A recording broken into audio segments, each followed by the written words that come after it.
శత్రువులు బయటి దేశంలోనే కాదు, మన పక్కనే పెరుగుతున్నా మనం నిద్రపోతూనే ఉన్నాం. శత్రువులు దేశాన్ని ఖాళీ చేసినా వారి ఆస్తులను స్వాధీనం చేసుకోవాల్సిన ప్రభుత్వాలు ఆ విషయాన్ని ఉద్దేశపూర్వకంగానే వదిలేశాయట. ఫలితంగా అప్పుడెప్పుడో 1960లో తీసుకొచ్చిన చట్టం ఇప్పటి వరకు ఎక్కడా అమలుకు నోచుకోలేదు.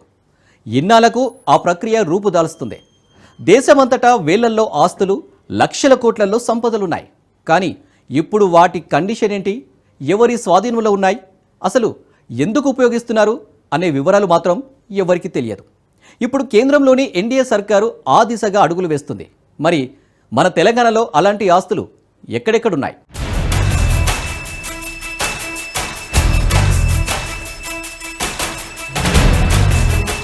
శత్రువు ఆస్తుల కిస్సా ఇప్పుడు దుమారం రేపుతుంది.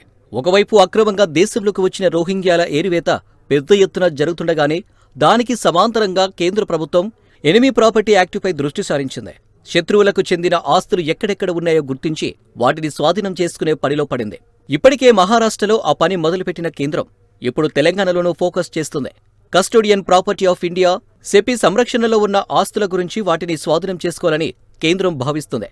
దీంతో ఇప్పుడు తెలంగాణలో ఆ ఆస్తులు ఎక్కడెక్కడ ఉన్నాయి, కబ్జాకు గురైనవి ఎన్ని, ఎవరి ఆధీనంలో ఉన్నాయి అనే విషయం దుమారం రేపుతుంది.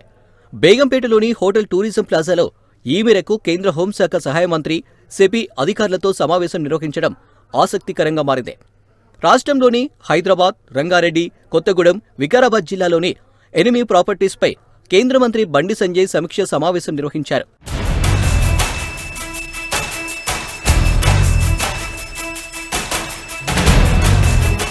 ఇక 1968లో ఎనిమీ ప్రాపర్టీ చట్టాన్ని రూపొందించారు. ఈ చట్టం ప్రకారం దేశ విభజన తర్వాత పాకిస్తాన్కు వెళ్లిపోయిన వ్యక్తులకు సంబంధించిన ఆస్తులు, చైనా యుద్ధం తర్వాత చైనాకు వెళ్లిపోయిన వారి ఆస్తులు ఇలా భారత ప్రభుత్వానికి దఖలు పడతాయి. 1962లో చైనీస్ దండయాత్ర, 1965 నుండి 1971 వరకు నిర్వహించిన ఇండో పాక్ యుద్ధం అనంతరం భారత్ నుండి వెళ్లిపోయి పాకిస్తాన్, చైనాలో స్థిరపడి ఆయా దేశాల పౌరసత్వం తీసుకున్న వ్యక్తులకు సంబంధించి భారత్లో ఉన్న ఆస్తులను శత్రు ఆస్తులుగా ప్రభుత్వం గుర్తించింది. వీటి సంరక్షణ బాధ్యతలను కస్టోడియన్ ప్రాపర్టీ ఆఫ్ ఇండియా సెపీకి అప్పగించింది. తెలంగాణ, ఏపీతో పాటు దేశవ్యాప్తంగా 21 రాష్ట్రాల్లో 2 కేంద్రపాలిత ప్రాంతాల్లో దాదాపు 13,000 వరకు శత్రు ఆస్తులున్నట్లు కేంద్రం వద్ద రికార్డులున్నాయి. వీటి మార్కెట్ విలువ వేల కోట్లలో ఉన్నట్లు గుర్తించారు. ఎనిమీ ప్రాపర్టీ చట్టంలోని సెక్షన్ 8(a) ప్రకారం ఆ ఆస్తులను విక్రయించే అధికారం కేంద్రానికి ఉంది. అయితే నాటి నుండి నేటి వరకు ఈ ఆస్తులు చాలా చోట్ల అన్యాక్రాంతమయ్యాయి. మరికొన్ని ఆస్తులకు సంబంధించి న్యాయ వివాదాలు నడుస్తున్నాయి. వీటిపై సమీక్ష కొనసాగుతుంది. ఇప్పుడు ఆ పనిలో పడింది కేంద్రం.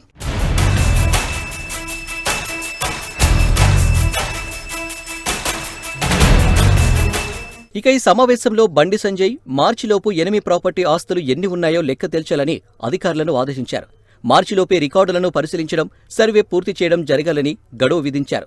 అన్యాక్రాంతమైన ఆస్తులను గుర్తించాలని, వాటిని స్వాధీనం చేసుకునే ప్రక్రియ షురూ చేయాలని ఆదేశించినట్లు సమాచారం. దీంతో వచ్చే నెల రోజుల్లో తెలంగాణలోని ఈ 4-5 జిల్లాలోని ఎనిమీ ప్రాపర్టీస్కి సంబంధించి కీలకమైన సమాచారం బయటపడే అవకాశం ఉందంటున్నారు.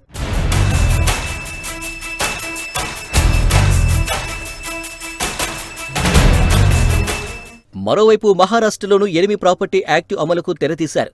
భోపాల్కు చెందిన పటౌడీ వంశస్థుడైన సైఫ్ అలీఖాన్కు అలాంటి 15,000 కోట్ల ప్రాపర్టీతో సంబంధం ఉందని తేలింది. వారి పూర్వీకుల ఆస్తులు భోపాల్లో ఇప్పటికీ పదిలంగానే ఉన్నాయి. కాకపోతే వివాదాలు కూడా నడుస్తున్నాయి. దానికోసం సైఫ్ అలీఖాన్, ఆయన భార్య కరీనా కపూర్ ఇటీవల ప్రధాని మోదీని అదే విషయంలో కలిశారంటున్నారు. అయినా మోడీ దగ్గర వారికేమీ వర్కౌట్ కాలేదు. అంటే ఎనిమీ ప్రాపర్టీ విషయంలో కేంద్రం ఎంత పకడ్బందీగా వెళ్తుందో అర్థం చేసుకోవచ్చు అంటున్నారు. ఒకవైపు వక్ఫ్ బిల్లుల విషయంలో పకడ్బందీగా ముందుకెళ్తున్న కేంద్రం ఇప్పుడు ఎనిమీ ప్రాపర్టీ యాక్టు అమలు కోసం కూడా అంతే పక్కాగా వెళ్తుండడం చర్చాంశంగా మారింది.